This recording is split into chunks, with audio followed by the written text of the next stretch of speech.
Well, hello everyone. Welcome to Smells Like. I'm Josh. So good to see you. This is my full review for the Eau de Parfum from Maison Francis Kurkdjian Baccarat Rouge 540. Got this as a Christmas gift, and I gotta say this is probably my favorite gift that I got. So when I opened it up, came in this nice gift box.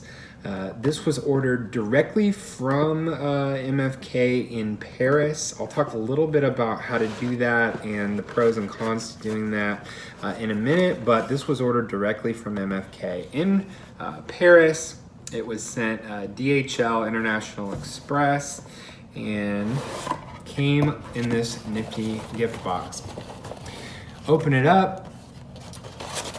There's a letter with like the receipt, and this had a message from the people that gave it to me, like a Christmas card.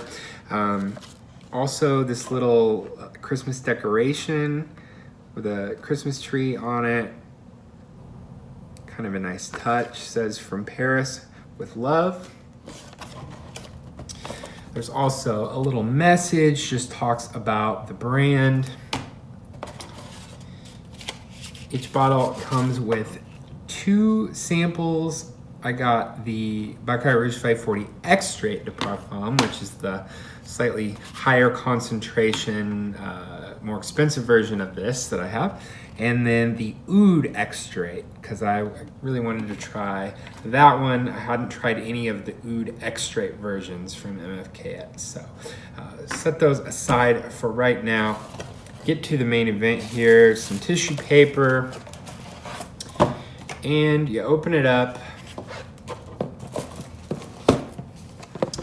Here is the main box. It's got some decorations, this like building facade with a window, looking in the window to a chandelier. This is an Eau de Parfum.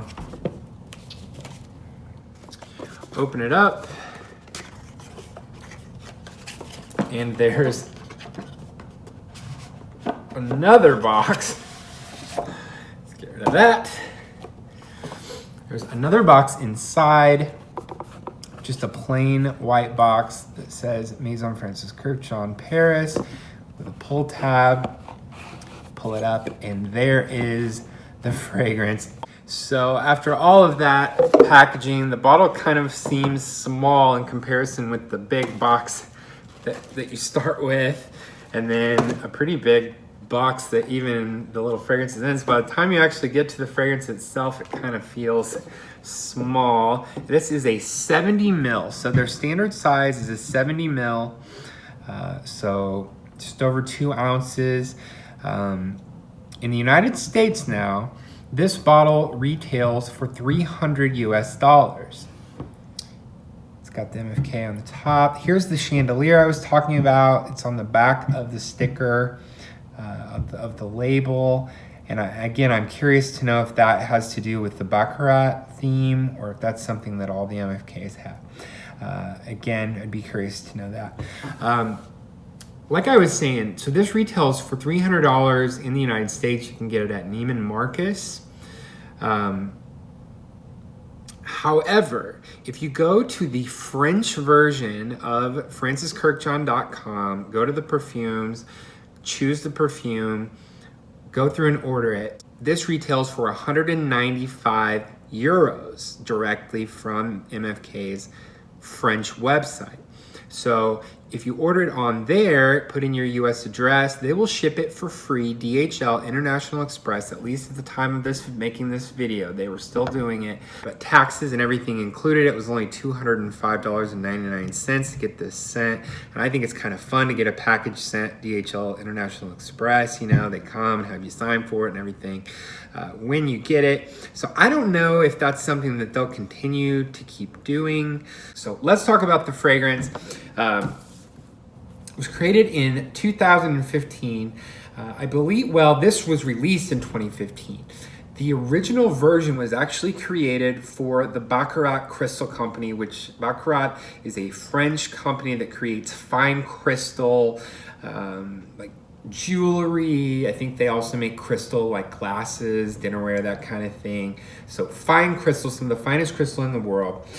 They commissioned master perfumer Francis Kurkdjian to create a fragrance that captures the essence of their company, of the crystal itself. And he created this to try to create a perfume representation of a fine crystal. And people even describe this as it's like if what crushed rubies would smell like. I've heard some people say that just in your imagination. If rubies had a smell, the texture of like crushed rubies, red rubies, that's what this fragrance would smell like. But it was released on more of a mass scale in 2015. Let's talk about how Baccarat Rouge 540 smells. So this fragrance is classified as an oriental floral. The top notes are jasmine and saffron. In the heart, there's amberwood and ambergris, and the base notes are fir resins and cedar. Now, one of the main things that this fragrance is known for when people talk about this fragrance is this sweetness. Some people say it's like a cotton candy sweetness or like a burnt sugar sweetness, but it has this kind of sugary sweet thing. That's from a fragrance molecule or a fragrance ingredient called ethyl maltol. And ethyl maltol is used a lot of times to represent sugar, even though sugar doesn't have a smell naturally. It's, we kind of, through the taste, we kind of envision what if sugar did have a smell, kind of how it would be represented. Ethyl maltol is a synthetic fragrance ingredient that's used to represent that sweetness. So that is used in this, but that along with that fir resin, the ambergris, it creates kind of this freshness underneath that. So there's this richness, this sweetness, this warmth, but on the other side, there's this freshness, there's this transparency, there is a smoothness, there's a coolness. So this really is a fragrance of contrast to me. The sweetness is contrasted with this kind of freshness from the ambergris. The warmth of the cedar is contrasted from just the coolness, I guess, or just the smoothness. It's hard to describe. Some of the woods I feel like are cool. Like, I don't know if it's the fir resin or that kind of resinous thing that's a little cooler and not as warm, but the cedar has this kind of warmth to it. I absolutely love wearing this fragrance because it wears so well on the skin. I feel like this is a fragrance that really is going to take on aspects of the person's own skin chemistry and kind of wear in different ways on different people. When people smell this in the air, it does have that sweetness, but it also has this, it has some legs on it. It has the fur, the resinous aspects. It has that warmth of the cedar wood and the dryness of the woods. But it also has like the jasmine and the saffron giving it a little bit of a heady aspect. Saffron giving it a little bit of a transparency. Ambergris giving it this freshness, almost like a sea breeze in there. The amberwood, which is a synthetic compound, I guess creating kind of like a warm, slightly resinous, woody appeal. And so for that, I absolutely love this fragrance. This has really climbed to the top of my favorite fragrances that I have tried. For me, it's up there, in my top fragrances that I like the most. And really, for me, this is the crown jewel of my fragrance collection right now. If you've been watching my channel for very long, you know that I mainly have been into designers so far, kind of in my journey, and so mostly I just have a lot of designer fragrances. I only have had a couple of niche fragrances up until now, and so for me, this is just a really special thing to add to my collection. Really am going to enjoy wearing this. To me, this is an all-season fragrance. It works in the summer because of the freshness of the ambergris, but it works in the winter because of the resinous nature, the warmth. It's a great performer, although there are aspects of this that can make you go anosmic or kind of nose blind. If you smell it and smell it and smell it, you get to where you can't smell it as well. But if you put it kind of on the, behind the ears, sides of the neck, on the wrist, and don't keep smelling it all day, you'll get pleasant whiffs all day for hours and hours and hours. This stuff lasts 12, 13 hours at least, sometimes the next day even. I'll notice that I can still smell it a little bit. If you spray it on your clothes especially, it's going to last for days. It just really is a great performer. I do think you could wear it like to work if you don't go too crazy on the trigger, depending where you work.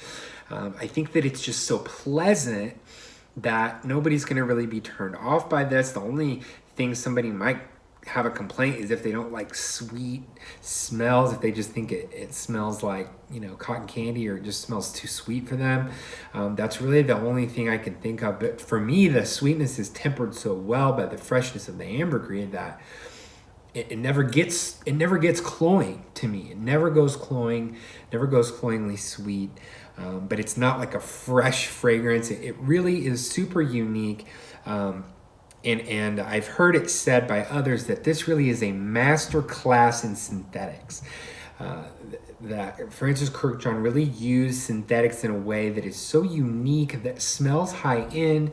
Synthetics, they can sometimes smell cheap. It doesn't smell cheap at all. It smells opulent, luxurious.